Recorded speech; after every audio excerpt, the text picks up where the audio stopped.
नमस्कार। आज हम एक बहुत ही दिलचस्प कहानी में चलेंगे। एक दिव्य सौदे की कहानी। ये सौदा हुआ था एक साधारण से कुम्हार और चंचल भगवान के बीच। तो चलिए इस अनोखी कथा में उतरते हैं। कभी सोचा है कि ऐसा भी हो सकता है भला कि जो सारे ब्रह्मांड का मालिक है उसे ही कहीं छिपने की जरूरत पड़ जाए। हमारी आज की कहानी की शुरुआत बस इसी एक अनोखे ख्याल से होती है। तो किस्सा है एक दिव्य लुका छिपे के खेल का। देखिए, एक तरफ तो है नटखट बालकृष्ण, जिनकी शरारतों की कोई सीमा नहीं है, और दूसरी तरफ है उनकी मैया यशोदा, जो उस पल में प्रेम से भरे गुस्से में है।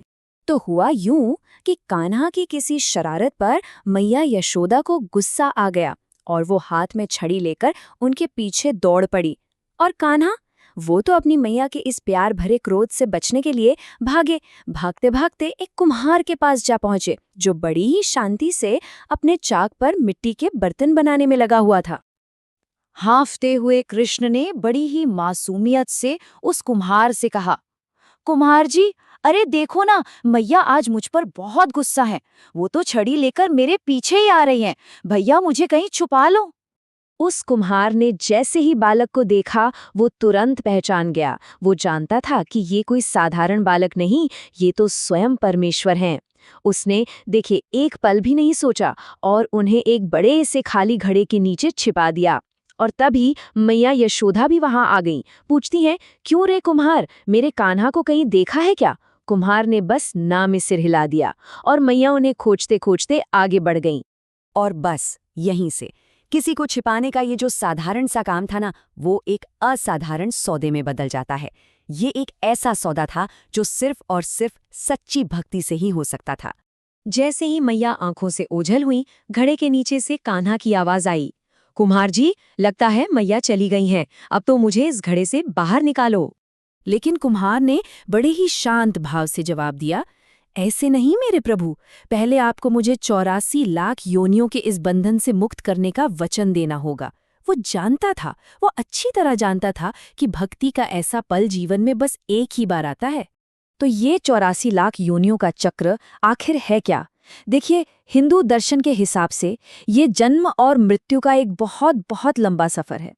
हर आत्मा को मोक्ष यानी परम मुक्ति पाने से पहले इन 84 लाख जीव जातियों से गुजरना पड़ता है। कुम्हार दरअसल जीवन मरण के इस पूरे चक्र से ही आजादी मांग रहा था। प्रभु मुस्कुराए और उन्होंने वचन दे दिया। पर कुम्हार की मांग यहीं खत्म नहीं हुई। उसका दिल इतना बड़ा था कि उसकी दया सिर्फ अपने तक ही सीमित नहीं थी।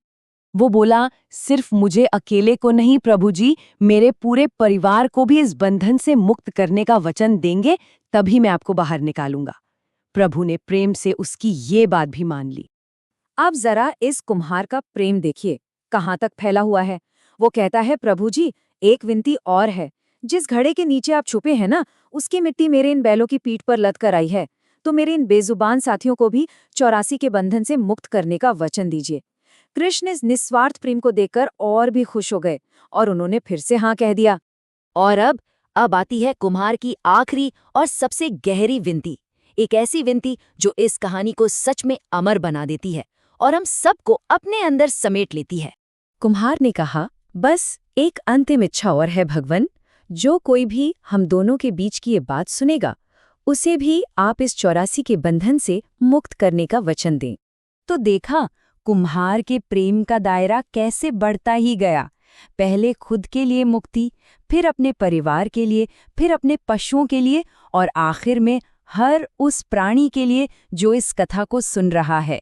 ये निस्वार्थ प्रेम का सच में एक अद्भुत शिखर है। बालकृष्ण कुम्हार के इस निस्वार्थ भक्ति को देखकर भावुक हो गए और उन्होंने ये आखिरी वचन भी दे दिया। फिर क्या था, कुम्हार ने उन्हें घड़े से बाहर निकाला, उनके चरणों में प्रणाम किया, उनके चरण धोकर चरणामृत पिया और प्रभु को गले लगाकर इतना रोया कि वो उसी क्षण परमात्मा में विलीन हो गया। पर ये कहानी सिर्फ एक चमत्कार के बारे में नहीं है। नहीं, ये हमें प्रेम की उस परम शक्ति के बारे में बताती है जिसके सामने स्वयं भगवान भी झुक जाते हैं। एक सवाल मन में आता है ना, कि जो कृष्ण अपनी एक उंगली पर 7 कोस लंबे चौड़े गोवर्धन पर्वत को उठा सकते थे, क्या वो एक मामूली सा मिट्टी का घड़ा नहीं उठा सकते थे? अरे बिल्कुल उठा सकते थे। तो फिर वो घड़े के नीचे रुके क्यों रहे? क्योंकि भगवान कर्म कांड, दान या तपस्या से नहीं बंधते। वो बंधते हैं मन के सच्चे भाव से। निस्वार्थ प्रेम, सभी के लिए करुणा और शुद्ध भक्ति, यही है उन तक पहुंचने का असली रास्ता। इस कहानी का सार बस यही है कि बिना प्रेम रीझे नहीं नटवर नंद किशोर।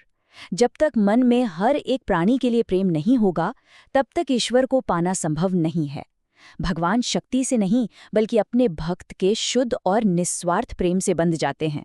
और ये कथा आखिर में हमें गहरे सवाल के साथ छोड़ जाती है कि अगर निस्वार्थ प्रेम में इतनी शक्ति है कि वो स्वयं भगवान को भी बांध सकता है, तो जरा सोचिए, यही निस्वार्थ प्रेम हमारे अपने जीवन में क्या कुछ नहीं कर सकता।